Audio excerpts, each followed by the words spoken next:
Bonjour, que mon Dieu vous bénisse de partout où vous nous suivez.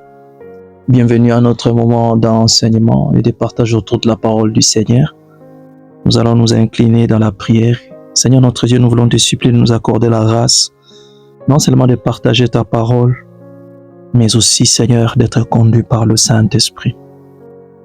Tu dis dans ta parole que c'est poussé par l'Esprit que les hommes ont eu à parler de ta part, que ce soit le cas pour ce soir. Édifie-nous,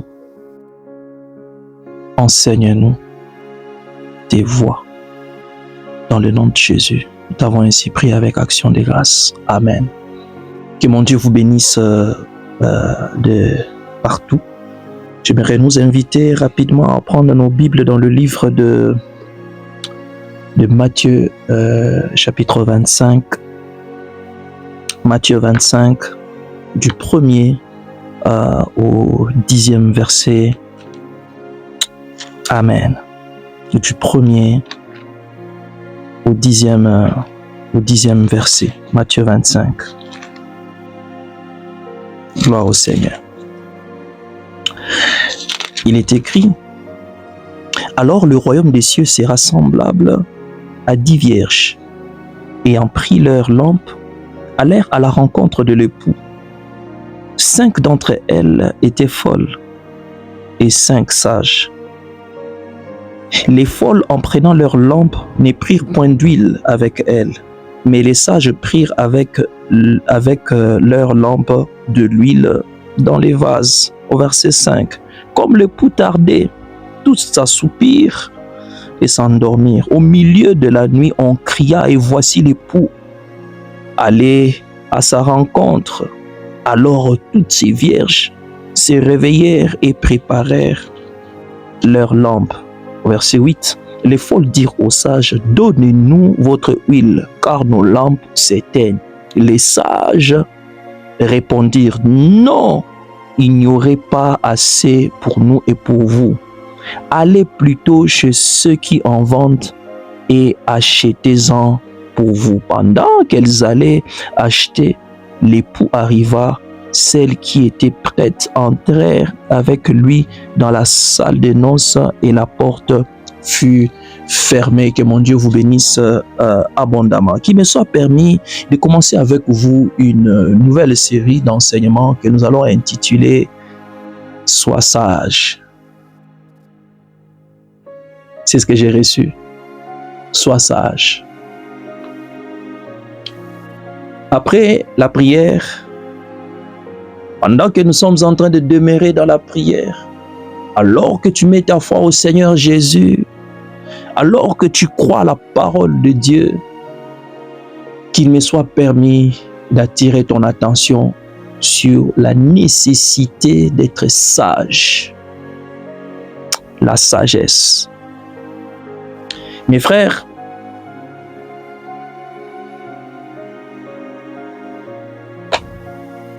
il est question d'un groupe de 10 dames. Il y en a 5 qui étaient sages et il y en a 2 autres qui malheureusement étaient folles parce que l'absence de la sagesse permet à la folie de se manifester. Nous avons plus que jamais besoin de la sagesse. Elles étaient au nombre de 10 avec comme objectif en commun aller à la rencontre de l'époux. Malheureusement, elles n'avaient pas toutes les mêmes méthodes ou le mode de préparation. Il y en a celles qui se sont préparées en conséquence, qui ont mis en place leurs lampes. Elles ont mis l'huile, elles ont préparé et à un certain moment, comme ça arrive à tout le monde, d'avoir un moment de sommeil, un moment de fatigue. Et subitement, au milieu de la nuit, on leur réveille en disant que voilà, ce que vous attendez est arrivé. Comme quoi, ce que tu cherches de la vie, tu finiras toujours par l'avoir. Mais est-ce que seras-tu prête? Seras-tu prêt lorsque Dieu t'accordera ce que tu as toujours demandé? Est-ce que tu es suffisamment préparé à cela? Question mark. C'est la question à se poser. Et malheureusement, ce qu'ils avaient toujours demandé, ils avaient toujours voulu, Voilà, le Seigneur leur a accordé, mais ça leur a trouvé dans une position où elles n'étaient pas prêtes. Et bizarrement, elles se sont mis à commencer à quémander. Lorsqu'on n'a pas la sagesse, voilà la conséquence. On commence à être mendiant parce qu'on n'a pas été sage avant. Sans plus tarder, j'aimerais mentionner ici le point de la préparation. Parce que ma Bible parle que pendant qu'elles étaient à 10, il y en a 5 qui ont préparé l'huile et d'autres qui n'avaient pas préparé l'huile.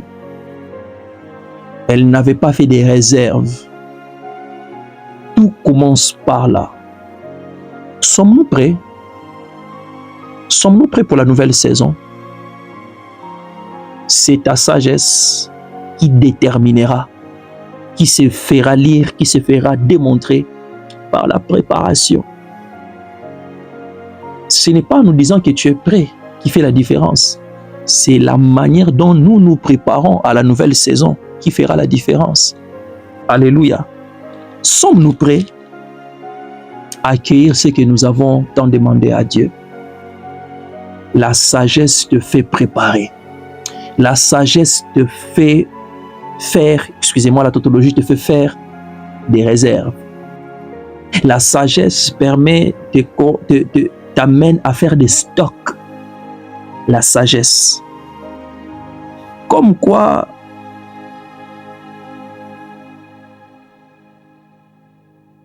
l'époux tardé, la promesse peut tarder. La chose que tu demandes à Dieu peut prendre du temps. Et ce qui est sûr, ça arrive à chacun d'entre nous de nous retrouver dans une position où on n'aura plus assez de forces qu'on a aujourd'hui, mes frères.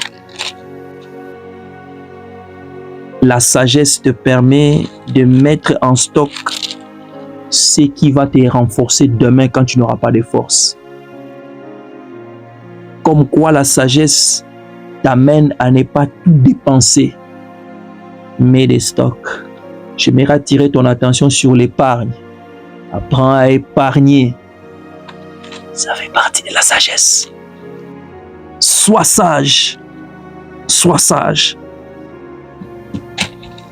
Sois sage. Au milieu de la nuit, c'est le moment où plusieurs ne voient plus. Au milieu de la nuit, c'est le moment où les choses semblent ne plus se passer comme on l'a toujours souhaité. Au milieu de la nuit. Parce que souvent, les promesses de Dieu, ça s'accomplit au moment où on s'attend le moins. C'est lorsque Dieu permet que les choses se fassent parfois. Mais la sagesse te fait préparer déjà en conséquence. Mais ceux qui n'ont pas été préparés, elles se retrouvent en train de quémander, en train de faire la manche. La sagesse t'apprend à éviter à être un quémandeur. Comment je fais pour ne pas être un quémandeur, pasteur? C'est simple. Fais des stocks. Comme quoi le peu que tu gagnes là, le 1, le 2, le 3 euros que tu peux gagner, apprends à ne pas tout dépenser. Ne sois pas dépensier. Ne sois pas dépensier. Fais des stocks. Demain, tu peux en avoir besoin. Alléluia. Et bizarrement, la sagesse nous apprend aussi, lorsque on nous demande dans des moments où on en a, on ne sait pas le donner, il faut savoir dire clairement ce que j'ai ici au verset 9. Et il répondit, non, il n'y aura pas assez pour nous et pour vous. À la première vue, nous penserons que ces dames ici, elles ne partagent pas. Mais moi, le Seigneur m'a fait comprendre que cette situation, cette réalité, nous apprend à savoir faire la part des choses. Il est écrit, celui qui ne prend pas soin des siens, il est pire qu'un infidèle, il a renié la foi. Lorsque tu ne sais plus faire la part des choses entre ce qui est pour ta famille, pour ta maison, tu prends tout, et cousine, et cousin, et voisine, et camarade. Excuse-moi, tu peux te retrouver en train de te faire manquer par des gens que tu as aidés hier. Ça, les réalités de la vie. Apprends à mettre des réserves d'abord pour ceux qui sont autour de toi. Quelqu'un dit la charité bien ordonnée commence par soi-même. C'est pas la Bible, c'est quelqu'un qui a dit. Est-ce que tu prends bien soin de sien? Est-ce que tu fais suffisamment de réserves? Quand les saisons ne seront plus les mêmes, as-tu fait suffisamment de réserves? Alléluia. Alléluia. La sagesse t'apprend à faire la part des choses, à ne pas être dépensier, à ne pas être dépensière. La sagesse. Mais aussi, sur cette parole, le Seigneur nous apprend aussi, parce que les dames ont dit à celle qui était en train de demander, à celle qui demandait, allez plutôt chez ceux qui en vendent et achetez-en pour vous. Comme quoi, toute chose importante dans la vie a un prix à payer. N'apprécie pas trop les choses gratuites. Apprends à payer les prix. Et aussi, ce que j'ai appris dans mes moindres années, tout ce que nous obtenons dans la facilité, on le perd aussi rapidement que nous l'avons reçu. Mais quelque chose dont tu as payé le prix, elle ne te quitte pas rapidement. Ça ne te quitte pas rapidement. Parce que tu as payé un prix pour ça. Ça t'appartient. Certaines choses nous lâchent aussi facilement que nous l'avons obtenu. C'est peut-être parce qu'on n'a pas suffisamment payé le prix. Et j'ai remarqué les enfants qui ont été garnis, qui ne savent pas la valeur des choses, ils les gâtent facilement. Mais une chose pour laquelle tu as payé le prix, tu vas en prendre soin de manière sérieuse. J'aimerais attirer l'attention de quelqu'un d'être sage en payant les prix qu'il faut pour avoir ce que tu veux et ce que tu cherches. Paye le prix dans la prière, mais aussi paye le prix dans la sagesse. Investis dans la sagesse. Procure-toi des livres. Assiste et participe à des séminaires. Renseigne-toi, mène tes recherches. Paye le prix. Paye le prix. Et pendant qu'elles allaient, l'époux arriva et celle qui était prête entrèrent. Ça veut dire celle qui était préparée. Elle ne pouvait qu'accéder. Et malheureusement, la porte qui était longtemps ouverte, elles ont passé la nuit avec une porte ouverte. Elles se sont réveillées, la porte était toujours ouverte. Mais malheureusement, ceux qui semblent être disponibles aujourd'hui, peut-être ne pourront pas être disponibles demain. La sagesse t'apprend à savoir saisir les opportunités. La grâce que tu as aujourd'hui, peut-être demain tu n'en auras pas. En fait, mon point est d'attirer ton attention à savoir à saisir les opportunités. C'est être sage, mes frères. Sois sage. Ça m'étonne et ça me fait un peu rire de voir les frères. Tu rencontres la femme de ta vie et tu veux tirer les choses en longueur. Ma sœur, tu rencontres l'homme de ta vie, tu veux tirer les choses en largeur. Et si quelqu'un d'autre arrive à le prendre, ça ne serait plus la faute à Dieu. La grâce t'a été accordée, toi tu as dit à demain, à demain, à demain. Ah, on va faire comment? Saisis les opportunités quand l'occasion t'est accordée. Saisis les opportunités. Ne deviens pas philosophe plus tard. C'est le moment de savoir saisir certaines opportunités. Parce que c'est possible qu'elles ne reviennent qu'après 5 ans, après 10 ans. Est-ce que quelqu'un m'entend? Sois sage. Sois sage. Et si tu n'es pas sage, tu peux demander la sagesse auprès du Seigneur. Alléluia. Jacques te dit, celui qui n'a pas de sagesse, qu'il demande à Dieu. Demande à Dieu la sagesse. Je veux t'encourager à demander la sagesse à Dieu. Demande la sagesse. La sagesse te permettra de vivre longtemps. La sagesse te permettra de gagner. La sagesse te permettra de ne pas louper certaines opportunités. Voilà le terme que je cherchais. La sagesse. Tu as besoin de la sagesse. Même pour la gestion de couple, tu as besoin de la sagesse. La sagesse. Savoir privilégier les choses. Tu as besoin de la sagesse. Est-ce que vous êtes là? Est-ce que vous m'entendez? Je parle ici de la sagesse.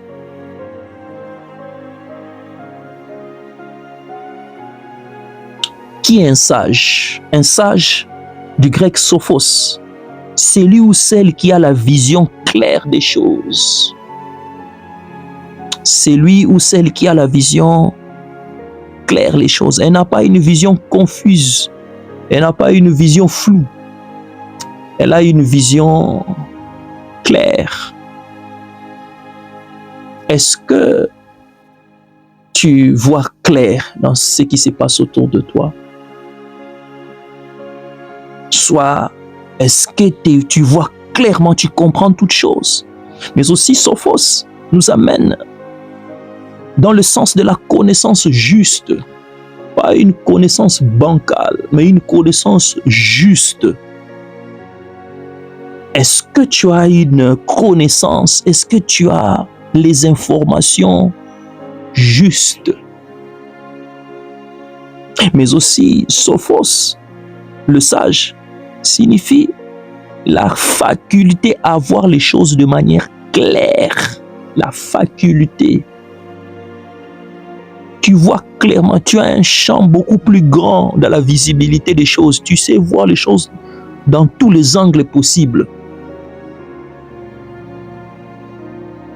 Un défi peut s'élever aujourd'hui. Est-ce que c'est seulement un défi? Peut-être c'est une opportunité. Les personnes avec qui tu parles très bien, ça arrive à un moment donné, les choses ne passent plus très bien. Est-ce que, n'est-ce pas, que le Seigneur veut t'enseigner sur quelque chose? Tu as besoin de la sagesse. Tu as besoin de la sagesse. Ça, c'était pour le sage. C'est lui ou celle qui a la vision claire et qui a la connaissance juste. Alors, c'est quoi la sagesse? Frère, la sagesse,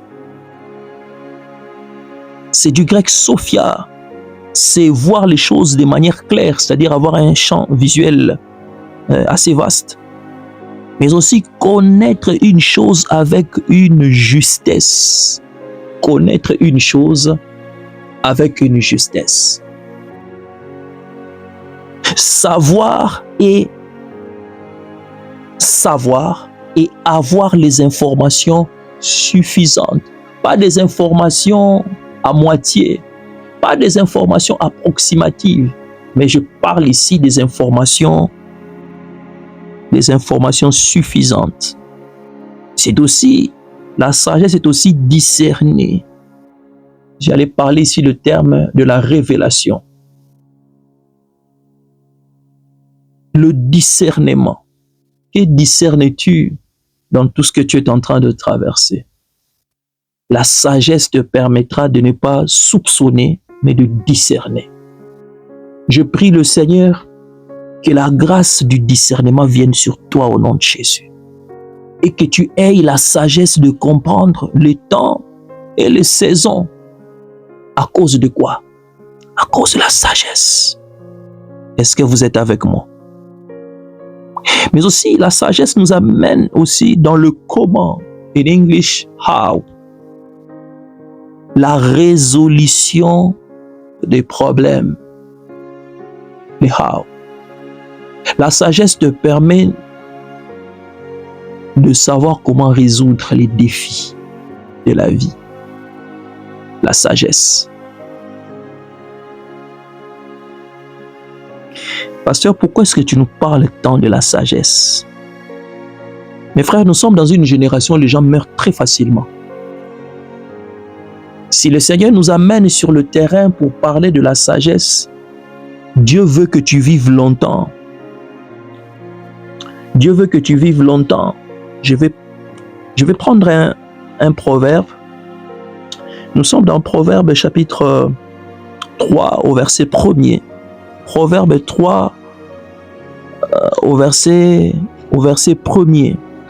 Est-ce que vous êtes avec moi? Proverbe 3 au verset 1er. Il est écrit, je vais prendre du 1er au 2e. Mon fils, n'oublie pas mes enseignements, et que ton cœur garde mes préceptes, car ils prolongeront les jours et les années de ta vie et augmenteront ta paix. Est-ce que vous êtes avec moi? Mes frères, la sagesse augmente le nombre de jours. Plusieurs que nous voyons, que ce soit sur les réseaux sociaux, ils partent très tôt. La réalité, ce n'est pas parce qu'ils n'ont pas été plus performants que peut-être nous ou que vous. Il est peut-être question de la sagesse. Manquer la sagesse expose sa propre vie à un manque de longévité. Nous l'avons observé. Les lampes de ces dames ici, aussitôt qu'elles ont allumé, aussitôt la lampe s'est éteignée. Cette lampe est l'image de la vie. Et l'image d'une entreprise est l'image de quelque chose que nous voulons entretenir. Aussi longtemps qu'elle commence, aussi longtemps elle disparaît. La longévité est parfois, se cache parfois dans la sagesse. Une personne qui n'est pas sage n'a pas une longue longévité, n'a pas une longévité. J'aimerais attirer ton attention sur la sagesse. Manquer la sagesse, c'est aussi manquer la paix. Parfois, tu n'as pas un problème de manque de paix dû au problème que tu rencontres dans ta vie conjugale. Tu ne manques pas la paix peut-être parce que tu n'as pas un bon travail. Je t'assure qu'il y a des gens qui n'ont rien de tout ça, mais ils sont en paix. Ouais. Je prie le Seigneur de t'accorder la grâce d'avoir la sagesse. Et nous l'avons lu avec nous dès les premiers instants, ou avant que je puisse commencer cette portion de cette dernière idée, en vous disant que c'est lui qui n'a pas la sagesse qu'il demande à Dieu. Oh, ça serait tragique de penser que tu es sage alors que tu fais partie de ceux qui sont sur la liste de ceux qui n'en ont pas. Tu peux demander la sagesse à Dieu. Ouais, la sagesse, elle bâtit sa maison. La sagesse, elle bâtit sa maison. Tu es là où tu es. Le Seigneur m'a parlé d'une chose où ça m'a fait peur. Le niveau où nous sommes, où vous êtes avec moi aujourd'hui, c'est le niveau de la sagesse qui fait que tu restes là où tu es là. Si tu montes encore un peu plus en sagesse, Dieu peut t'amener encore plus haut. Parce qu'en réalité, la sagesse est comme ces vases où le Saint-Esprit vient se mouvoir. Une bouteille de 1 litre, même si vous mettez, vous y versez un fût, vous mettez des citernes, il n'y a que ce qui est dedans qui finira par sortir pour laisser la place à l'autre. Mais jamais ces vases-là ne deviendra un vase de, je dirais, un citerne. Tu as besoin d'augmenter en sagesse afin que Dieu t'utilise d'une certaine façon. Que Dieu t'accorde la sagesse. Que Dieu te rende sage. Il m'a dit, dites-leur, soyez sages. Sois sage. La sagesse te fera éviter des erreurs. La sagesse permettra que tu vives longtemps sur cette terre des vivants. La sagesse accorde même la santé dans le corps humain, la sagesse. Waouh! La sagesse a plus de valeur que les perles, que de l'or, que de l'argent. En d'autres termes, la sagesse, par elle, tu peux avoir tout ce que tu veux. Et plusieurs d'entre nous cherchent ce que nous pouvons obtenir. et non ce que la sagesse peut accorder. Au lieu de demander la sagesse à Dieu, et il demande ce dont la sagesse donne. Voilà pourquoi on peut te donner des milliards aujourd'hui, mais d'ici quelques mois, tu redeviens encore comme tu étais auparavant, pauvre. La sagesse. Par la grâce du Seigneur, le mardi prochain, je nous parlerai sur pourquoi il est si important et si urgent et déterminant d'être sage. Manquer la sagesse va te faire commettre du n'importe quoi et tu vas te tenir les mains à la tête. Que cela ne t'arrive pas. Je prie le Seigneur de t'accorder la grâce d'être sage. Je prie Dieu de t'accorder la grâce de manifester une sagesse élevée et avancée. Que la sagesse divine soit ton partage. Je ne parle pas de la sagesse diabolique. Je ne parle pas de la sagesse mondaine. Je ne parle pas de la sagesse humaine. Non, je parle de la sagesse divine. Qu'elle soit ton partage au nom de Jésus. Est-ce que tu m'entends? On va incliner nos têtes. Saint-Esprit, merci pour ces moments d'échange avec mes frères et sœurs. Alors que nous sommes en train de partager sur la sagesse, que cela ne reste pas qu'un simple titre, que sois sage, mais aide-nous à manifester la sagesse divine. Esprit de Dieu, tu sais combien ce que nous comptons sur toi. La sagesse, elle fait sa maison. Elle construit, elle bâtit sa maison. Alors nous te prions par la grâce de Dieu. Accorde-nous la sagesse et que nos vies soient construites par ta grâce. S'il te plaît, au nom de Jésus, nous t'avons ainsi prié avec action de grâce. Amen. Que mon Dieu vous bénisse abondamment. Nous allons nous arrêter par là. J'aimerais vous inviter à réécouter ce message, n'est-ce pas? Et par la grâce du Seigneur, nous nous retrouvons vendredi pour ceux qui prient avec nous et le mardi en présentiel ici donc à Blois. Que mon Dieu vous bénisse, que Dieu se souvienne de chacun d'entre vous. Alléluia. Das Vidania, chez nous on dit paka paka. Paka.